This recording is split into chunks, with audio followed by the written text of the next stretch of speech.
What's up, everyone? So as you're eating, feel free to come and gather here. We have a very special session coming up. Some of you may have heard of Unplugged Performance. I personally know them. I've known Ben for, 5 years, 6 years now.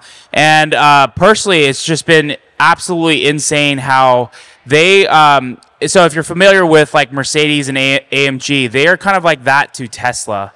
Really just bringing the best modifications to your Tesla and really making it not only enhancing it performance-wise, but really taking Tesla performance to the next level. If you've kept in track with what they're doing in the United States, they literally go and race these cars on some of the most dangerous race tracks in the world. There's a thing called Pikes Peak you may be familiar with. But not only are they doing that, but they're also they created a whole Cybertruck product line called Invincible, just bringing the nature of the badass vibe to the Cybertruck and really taking it to the next level. We all know it's alien technology, but you feel like you could go through a zombie apocalypse with their stuff on your truck. And then they've also been doing a ton of work with police cars and just driving, and just really enhancing that to make it so that you can have police fleets and so that they can be protected. So we're going to get into that, but we want to showcase a quick video so you guys can kind of get familiar with what they're doing. And they've also sponsored a couple of the Tesla Corsa in Austria as well. So if you've been out to the track days, they've done a couple of those actually locally here. So we're going to play the video, and then we'll be back up, and I'll introduce Ben, and we will get into it further.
Wow.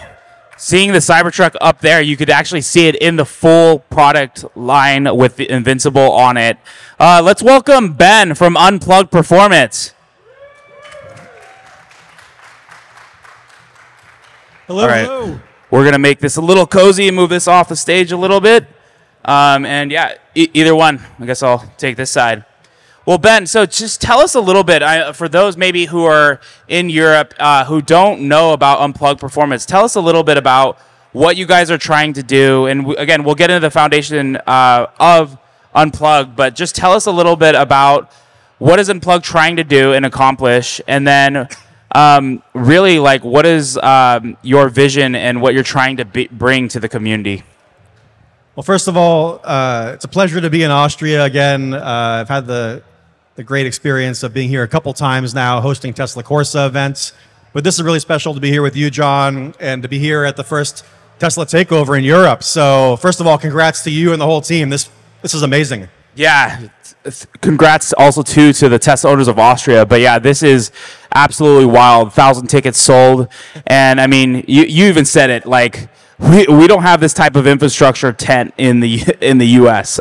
So it's crazy here. Absolutely. Yeah, so I mean, we work hard every day trying to figure out ways to make Teslas even more capable at different things than what they come equipped from the factory.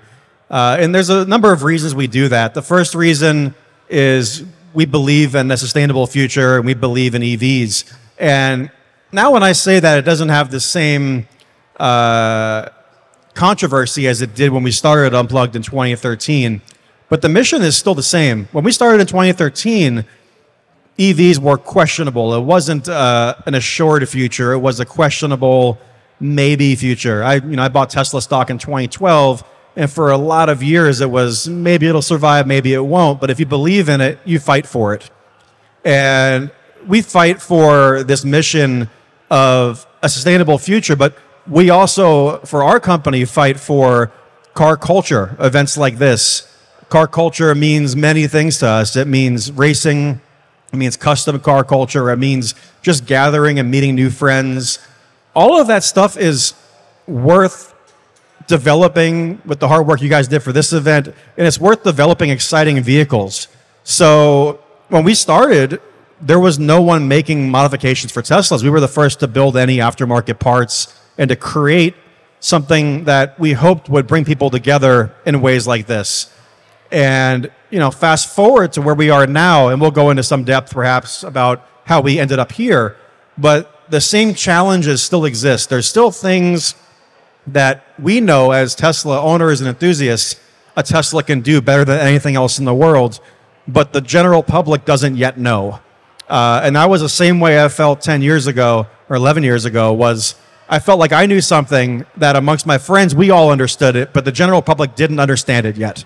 So the new territory that we're trying to conquer is not just racing. We've done a lot of that. We'll talk about that. It's making Tesla police cars, and it's about making Teslas for military applications. We're breaking into new categories where we can leverage the best platform of a car, which Tesla is, and modify it in ways that people haven't yet seen or expected.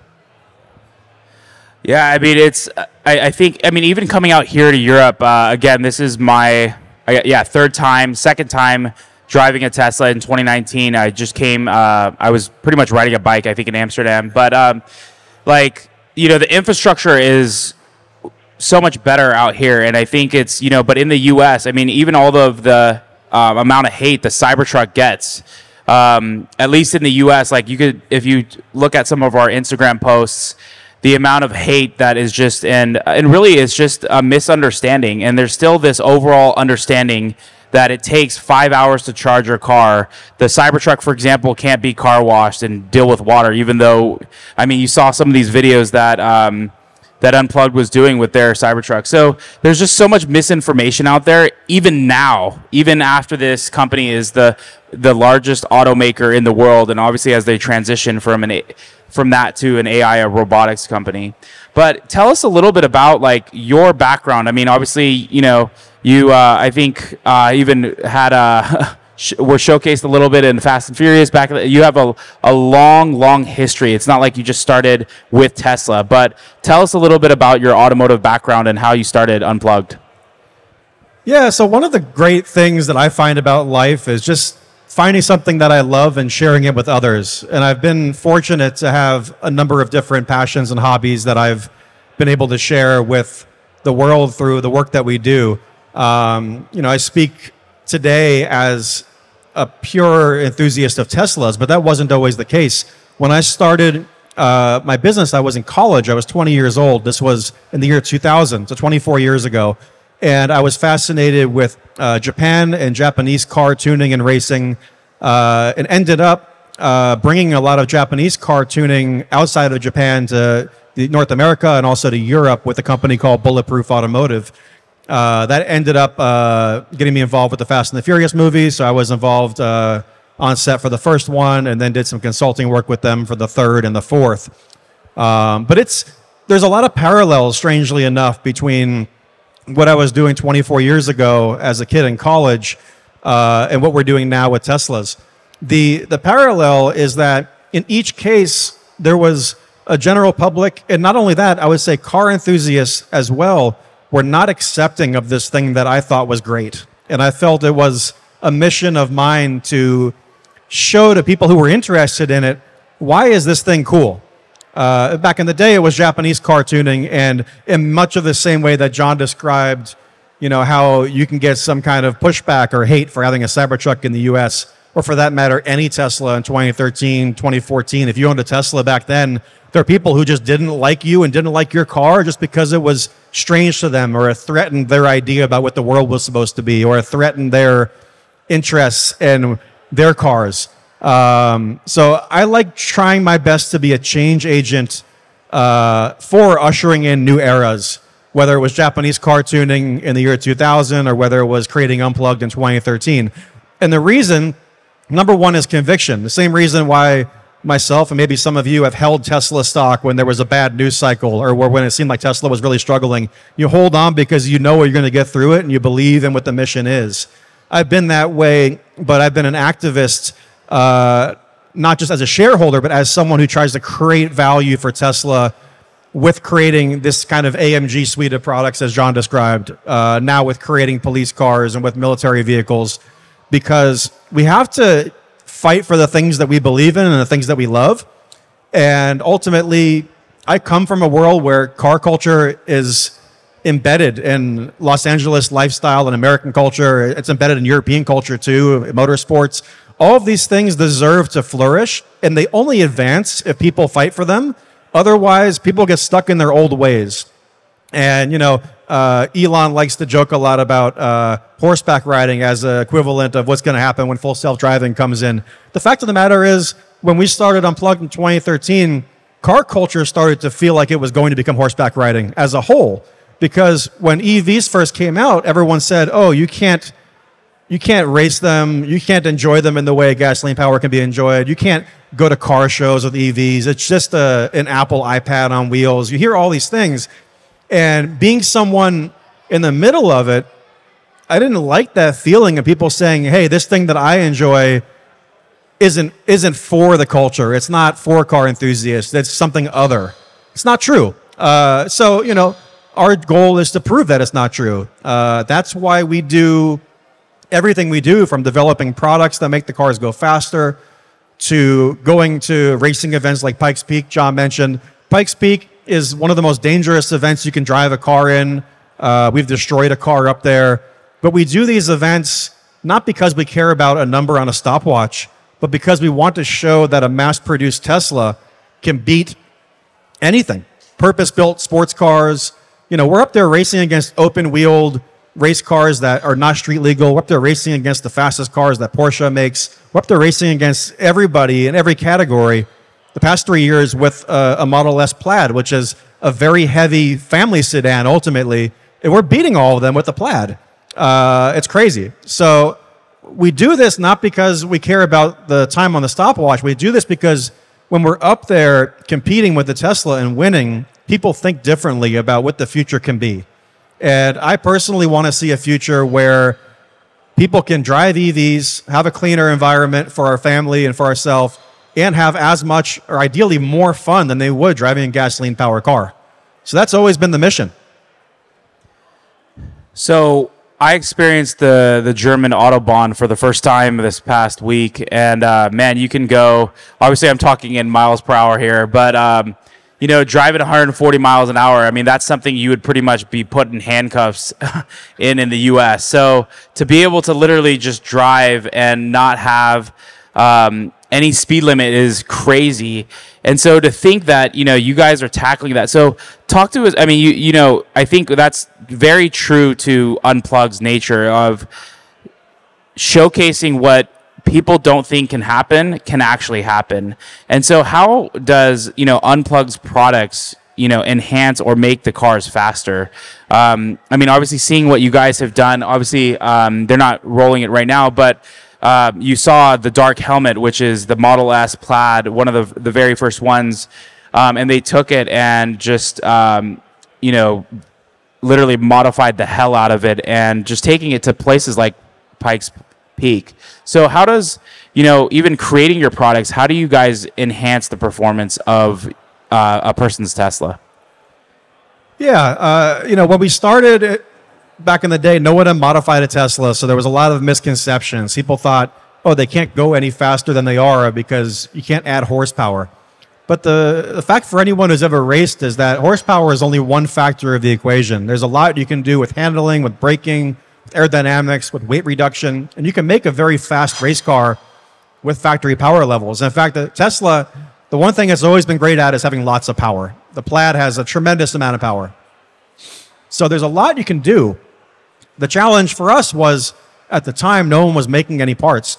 So we developed a network of partners, including Koenigsegg in Sweden, who works for us on the production side. All around the world, we basically brought in all the best factories and engineers that we knew and set on a path of how to make an ultimate Tesla.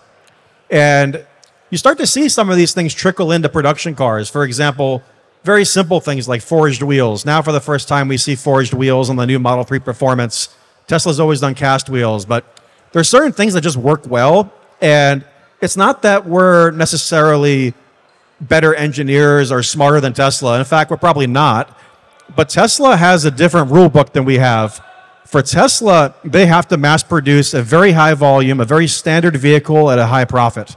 And for us, we get to do the fun stuff, which is to make things in small volumes, 100 units of this or that, for people who are real enthusiasts. And we don't have to worry about, getting 1 million of them or getting them at a price point that's super small. It's not for everyone, but for those who really want to up the level of what they can do on the racetrack or on the street, or even, strangely enough, we found there's a big audience of people who like our suspension that makes the Model Y more comfortable because the Model Y is a little bit stiff.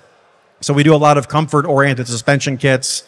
When you look at Tesla, if you're shopping compared to a Porsche or something else, Tesla has very, very few options. And they're brilliant for that, actually. That's what makes them great as a company to invest in. That's what makes them great as a manufacturer that's efficient. But as car enthusiasts, options are the best thing ever. And we believe in having as many options as we can because the Model 3, the Model Y, all these different cars, they can mean different things to different people. Right now in the US, we're putting bulletproof door panels on Model Ys and making K9 units for dogs. And we're doing all these things for police cars. For the Cybertruck, we're working on even crazier stuff for military. But these are the same vehicles that start the same as the ones that you all drive. So we look at a Tesla as a blank piece of paper, and we look at car culture as a rainbow of diversity of people who want different things out of their car.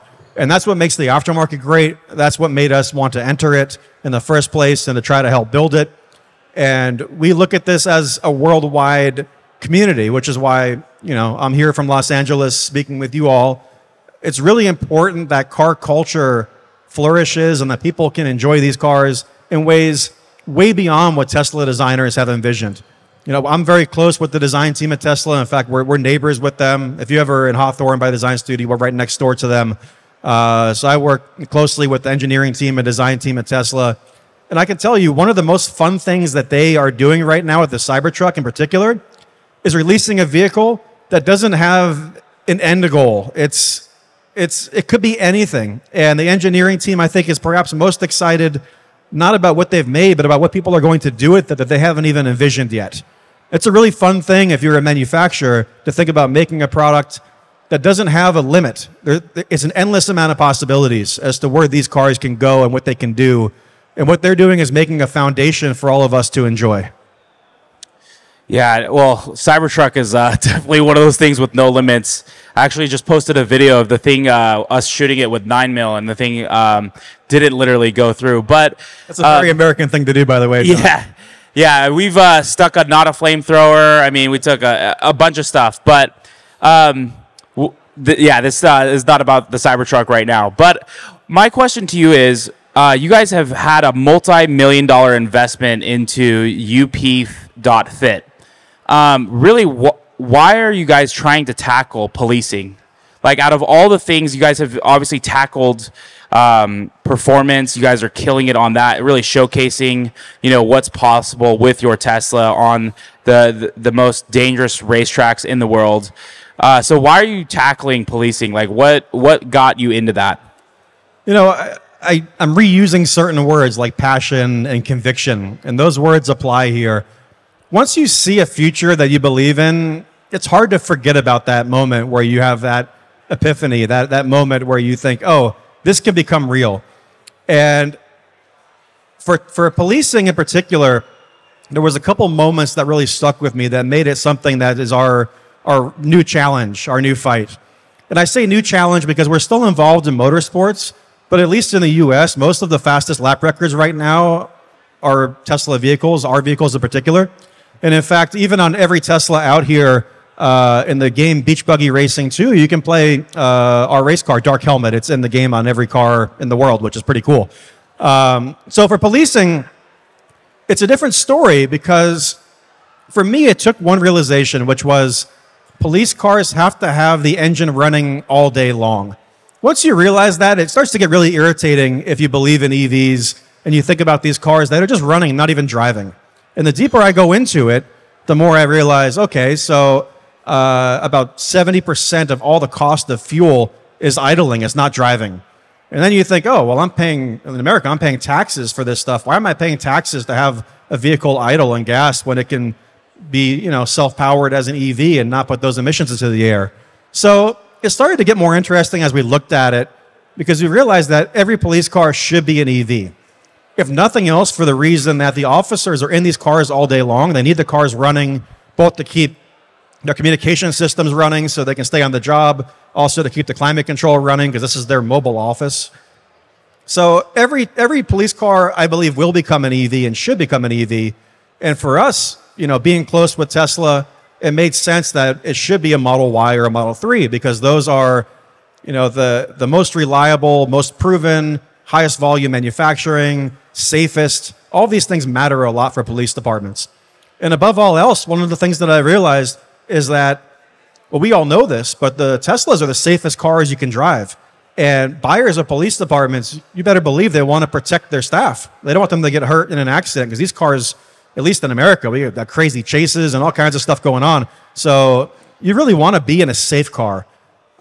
So we kind of find ourselves repeating our own history, maybe for the third time, of realizing here's something great to fight for. No one's really doing it at the level that it needs to be done. So we started investing into developing a whole suite of products specifically for police vehicles, modifications on Teslas, Model 3 and Model Y, mostly Model Y right now. And then we're also working on the Cybertruck as well for police, which will be amazing as production volume ramps up and the prices come down a bit. But ultimately, when you realize these things as someone who's an enthusiast of clean technology, of Tesla, and you realize there's an opportunity no one solved, at least in my position, I'm doing everything I can to try to solve that. Because I think if we can make even a little bit of an impact, it'll mean a lot for our communities. It'll mean a lot for the safety of police officers. It'll mean a lot for the environment. And as someone who came into this industry as a race car enthusiast, it's actually more meaningful to save lives than it is to go fast. So I have a lot of motivation around that too.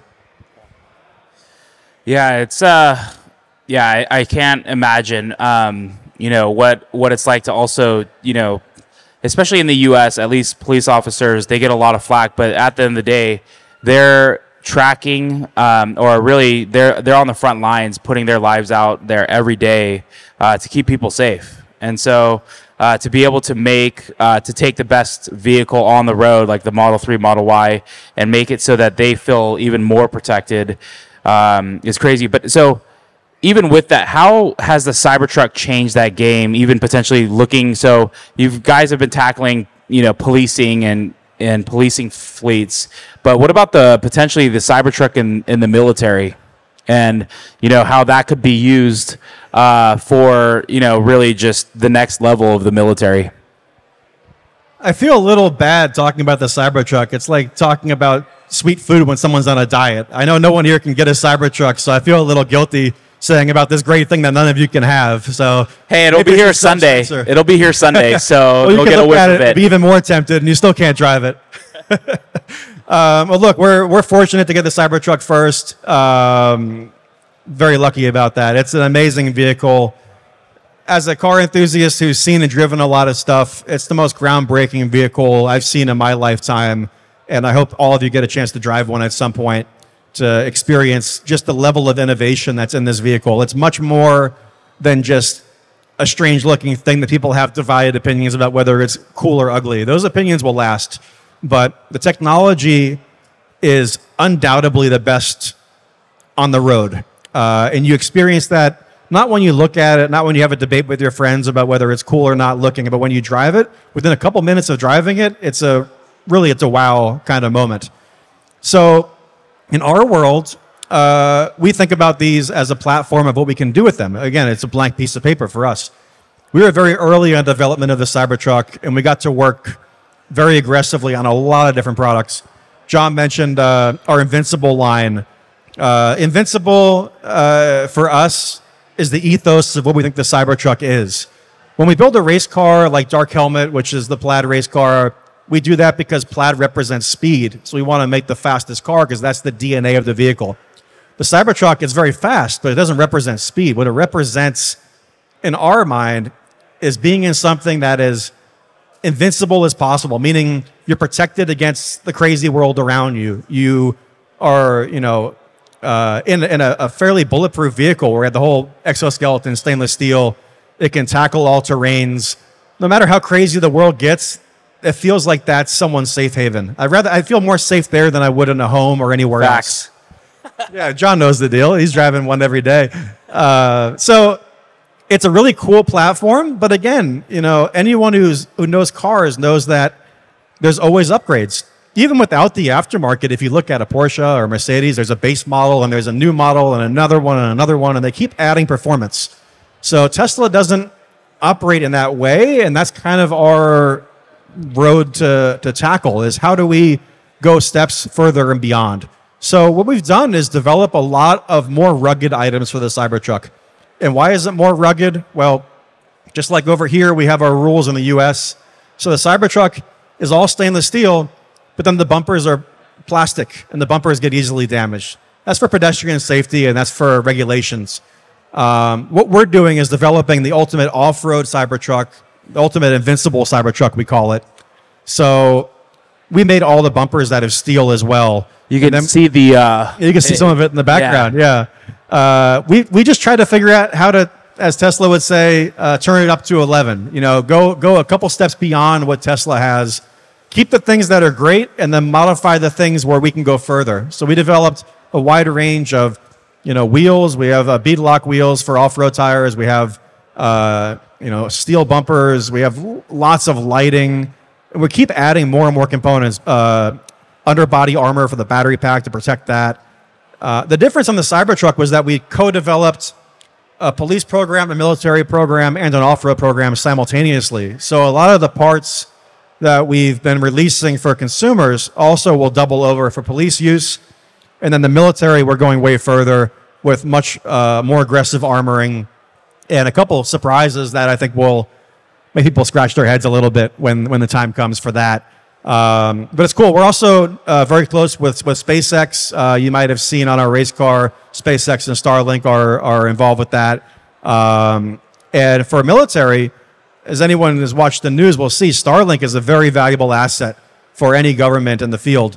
So we believe in a future where you can have an EV that's armored, that has Starlink equipped in it, that you can drive and power on solar, and you can deploy anywhere with clean technology, and you can do it at a better value than the traditional options for military. So we're working with some military partners on these programs, and we'll have some news on that in the not too distant future. But we think the Cybertruck is a phenomenal platform for that. Yeah, no, I think, I personally have the CyberHex rims on my Cybertruck. So if you've seen me throwing a steel ball at the Cybertruck and you see the rims in front of it, or the wrap, I have a black digital camo, and Unplugged Performance did that. My kids would call it the Minecraft pixel. So, but yeah, I think what you guys are doing, I saw for the first time the Cybertruck that you guys have obviously upgraded with the Invincible line at the Unplugged Performance Fremont launch. And I mean, everything you touch, I mean, you guys have brought back the stainless steel vibe, or really just the metal vibe, to the whole truck. This is literally the truck that you would want to be in case, the zombies come or something. But yeah, you guys have done an amazing work with that. What would you say, how have you guys managed splitting between performance to policing to off-roading? And you're talking, because typically people will focus on the one thing, and obviously with Tesla, with the Cybertruck, which is the most polarizing and viral product to ever launch by any company, you guys have tried obviously staying in step with all the things Tesla will throw out and release, being one of, if not the premier enhancement or performance enhancement company for Tesla. But like, how have you been able to just step into various industries, because even yourself, you were always in kind of more performance and modifications, but now stepping into like literally military, off-roading, which is, probably a new industry for you guys. It's a good question, for sure. I forgot to mention that when we started Unplugged in 2013, we were already neighbors with Tesla with our Japanese car business, and their design studio knocked on our door and liked our work at the time modifying Nissan GTRs that were a couple thousand horsepower that were going up and down the street. That's how we ended up meeting Tesla. And 11 years later, we're still very close with their designers.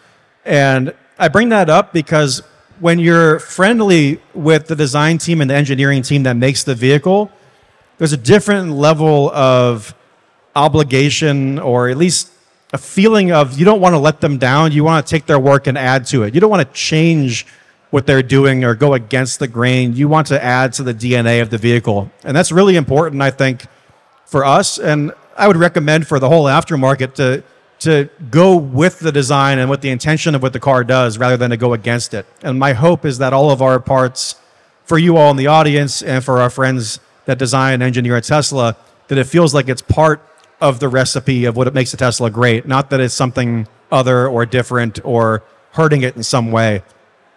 In the context of your question, John, what I would say is there's two answers that both are equally relevant. The first answer is that great engineering is great engineering, and you can apply that to any goal you want. If you have great engineering, you can solve a lot of the most challenging things in the world, and there's no better example of it than Elon Musk's ecosystem. Elon is the greatest living engineer, I believe, in the world, and when you're the greatest living engineer in the world, you can attract the best engineers in the world to work with you if you have a great mission that makes them want to join you.